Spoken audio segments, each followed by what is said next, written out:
Hello everyone, section 41A, B और सी और D को समझेंगे। सेक्शन 41A जो है अमेंड करके जोड़ा गया है, ध्यान रखिएगा। इसमें जो बात है notice of appearance before police officer, यानी कि पुलिस ऑफिसर के सामने हाजिर होने की सूचना। पीछे हमने ये पढ़ा था कि भाई उसको पता था कि इसने कॉग्निजेबल ऑफेंस किया है तो भी उसने उसको अरेस्ट नहीं किया, तो वो वहाँ पे रीजन देगा। अब यहाँ पे बात आपको ये समझनी है कि चलो ठीक है, अरेस्ट नहीं किया तो आपको आपके अगेंस्ट एक कंप्लेंट मिली है हमें, तो आपको ये हम क्या है ना, ये इन्फॉर्म कर रहे हैं, ये कहें कि आपको पुलिस स्टेशन में आना है तो आपको क्या है, यहाँ पे अपनी अटेंडेंस देनी है, यानी कि अपनी उपस्थिति दर्ज कराओ। ये क्या है, पुलिस ऑफिसर आपको बुला रहा है, नोटिस भेज रहा है, आप आओ, ठीक है। और यहाँ आओ और आ करके अपनी प्रेजेंस, अपनी अटेंडेंस दो, ठीक है। मैं कहता हूँ कि आप इधर आओ, ठीक है। बुलाकर देखेगा, उसको बुलाएगा सामने, है ना, बुलाएगा, फिर देखेगा कि मतलब क्या है, मतलब इस इंसान का बात करेगा, उससे चीज़ों को समझने की कोशिश करेगा। कि जैसे एडवोकेट्स के साथ और आम पब्लिक के साथ यही होता है ना कि पता चल जाता है भाई, चोर के मुंह से चोरी निकलवाना कि हाँ मैंने चोरी की है, वो इसी वजह से तो निकलता है, लॉ पढ़ लिया अच्छे से।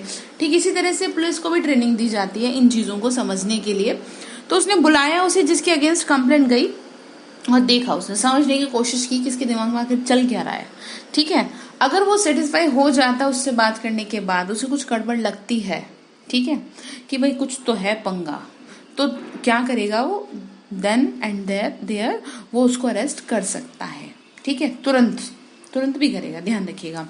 इसमें जो सब सेक्शन 2 है, 1 मैंने आपको बता दिया कि वो देखेगा उसको, यही सारी चीज है, बेरक को ध्यान से देखिए। सब सेक्शन 2 में अगर किसी पर्सन को नोटिस दिया है कि आपको यहाँ पे आना है, ठीक है, आपको नोटिस भेजा आपको यहाँ पे आना, तो आपको आना ही पड़ेगा। अगर नहीं आता तो फिर दूसरा तरीका भी है हमारे पास, तो फिर आपको अरेस्ट कर लेंगे। फिर चौथी इसमें बात पॉइंट है कि कंप्लाई नहीं करेगा, कंटिन्यूएशन बंद कर देता है, वैसे ही अरेस्ट कर लिया जाएगा। यानी बात मानता है तो ठीक है, नहीं मानता तो फिर वैसे ही अरेस्ट कर लेंगे। आप या तो अपने आप आ जाओ, अपने आप बता दो क्या आपने किया है क्या नहीं किया, लेकिन आपके खिलाफ ऐसी कंप्लेंट है तो हम आपको अपने आप कर लेंगे, ठीक है ना। कंप्लाई नहीं करेगा, कंटिन्यूएशन बंद कर देता है किसी भी तरह से, तो फिर वैसे ही अरेस्ट कर लिया जाएगा। अब इसमें 41B क्या कहता है, देखिए 41B में लिखा है कि जो पुलिस ऑफिसर, लैंग्वेज को पढ़ते हैं जरा, एक सेकेंड, है ना। 41B, हाँ, procedure of arrest and duties of officer making arrest. अब ये इंपॉर्टेंट चीज है भाई, अरेस्ट कर लिया तो अब आपकी भी तो कोई ड्यूटी बनती है, जिसको अरेस्ट किया उसको बताना। क्या बताना है कि जो पुलिस ऑफिसर अगर किसी को अरेस्ट करने जा रहा है कॉग्निजेबल ऑफेंस में, तो क्या करेगा, सबसे पहले बताएगा जी देखो जी मेरा तो ये नाम है, अपनी नेम प्लेट दिखाएगा।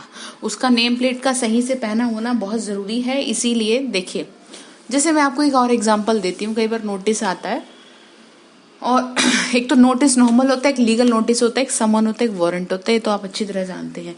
लेकिन जो लीगल नोटिस है या जो समन है, इसकी पहचान किस चीज से की जाती है कि भाई नोटिस किसी वकील ने भेजा है या फिर किसी कोर्ट से आया है, तो सबसे मेन पहचान यही है कि अगर कोर्ट से कोई डॉक्यूमेंट आएगा तो सबसे ऊपर उसका नाम डला होगा, किसका, कोर्ट का नाम होगा, और उस जज साहब का नाम होगा और उनकी स्टैंप लगी होगी, तो ये पहचान है कोर्ट से कोई भी कागज आने की। और अगर वकील ने भेजा है किसी ने डराने के लिए, जैसे पार्टी को डराने के लिए वैसे काम करते हैं, तो सिंपल उसमें लिखा होगा, नॉर्मल जो भी चीजें लिखी रहती है किसी नोटिस में, तो वही चीज यहाँ समझा रहे हैं कि नेम प्लेट का ध्यान रखिएगा। नेम प्लेट को सही से पहन करके जाएगा और उसको बताएगा कि इस वजह से मैं ना तुमको अरेस्ट कर रहा हूँ, ठीक है, मेरा नाम ये है और मैं इस रैंक का हूँ, एक्सेट्रा, अपनी सारी डिटेल देगा। फिर बताएगा कि आपको अरेस्ट कर रहा हूँ क्योंकि आपने इस तरह से ऑफेंस किया है कॉग्निजेबल ऑफेंस के अंदर। अब इसमें बी को देखिए, इसी का बी, ठीक है, 41 का बी। ए मैंने आपको बता दिया, मेमोरेंडम बनाएगा फिर उसके बाद, जिस पर आप जो है, जिस पर आप एक जो भी विटनेस होगा उसके आसपास का, नियरेस्ट का, जो भी मोहल्ले का कोई भी होगा, उसका साइन लेगा कि मैंने इसको अरेस्ट किया है आपके सामने, ठीक है। मतलब समझ रहे ना आप, जैसे कि वो सरकारी वकील बना देते हैं पुलिस वाले, तो उसका साइन वगैरह लेगा कि देखो मैंने इसको अरेस्ट कर रहा हूँ, कि आपके सामने कोई फैमिली का मेंबर है, उसका साइन लेगा साइन लेगा कि मान लो जो फिर उसके बाद क्या है, साइन ले लेगा, ठीक है। मान लो जो मेमोरेंडम पर अरेस्ट किया जा रहा है उसकी फैमिली का कोई मेंबर नहीं है, या फिर ये कहो कि कोई साइन करने को तैयार नहीं है, तो किसी फ्रेंड को या फैमिली का कोई और रिलेटिव्स को बुलाएगा कि भाई आप आओ और आकर के जरा साइन करो। इस तरह से इनको ये चीज समझानी बहुत जरूरी है कि साइन यहाँ पे करना बहुत जरूरी है। उसके बाद कंट्रोल रूम की बात आती है 41C की। कंट्रोल रूम है डिस्ट्रिक्ट, यानी कि राज्य में होगा कंट्रोल रूम। हर एक जिले में और राज्य में कंट्रोल रूम बनाएंगे, ठीक है, जिस पर उस जिले में जितने भी पुलिस ने कॉग्निजेबल केस में जो भी अरेस्ट किया जिसको भी, उसका सारा रिकॉर्ड रखेंगे। कंट्रोल रूम समझ गए ना, जैसे आप देखते हैं कई जगह लिखा भी रहता है। और फिर एक डायरेक्टोरेट लेवल भी होगा, पुलिस निदेशालय जिसे कहते हैं। फिर उसको आप ये भी कह दो जैसे पुलिस हेडक्वार्टर होता है दिल्ली में है, फिर वहां पर भी एक जिले में भी एक रिकॉर्ड होना चाहिए। वही सारी चीजें इसमें।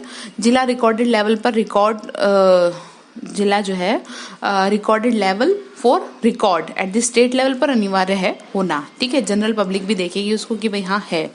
ये लिखा है देखिए उसमें, कंट्रोल रूम में in every district and at state level the state government shall है, ध्यान रखिएगा, कॉज टू बी डिस्प्लेड, ठीक है, on the notice board kept outside the control rooms at every district the name and address of the person arrested and the name and designation of the police officer who made the arrest। वही सारी चीजें जो मैं बता रही हूँ, देखो कुछ नहीं है ऐसा कि जो आपको समझ में ना आए।